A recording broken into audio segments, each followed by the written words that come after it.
Okay, so I wanted to just show you how you're supposed to install your motor on your new Electraboost that you're installing on your GM truck, or it could be an International.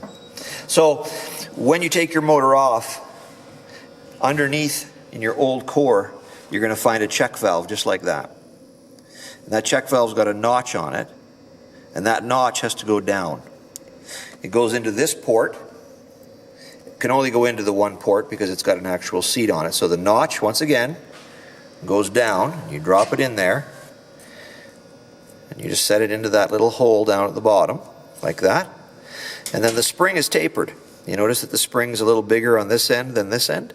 So that narrow end, of course, is what goes down and sits on top of that check valve.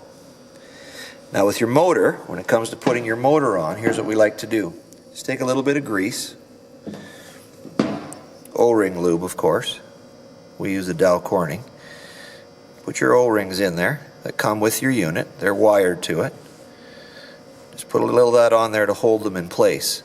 And then all you do is you set that on top of your valve and you pull that down nice and straight. Put your back bolt in and it's going to work 100%. So many people leave that valve out and you won't get any pedal, right? Because the fluid's just cycling. So you have to make sure that the valve goes in. We also recommend that you change the flow switch at the same time. So you're going to take your old flow switch out, put a new flow switch in so that you got good contact, and it runs back away. Okay, so if you keep those things in mind, everything will be great.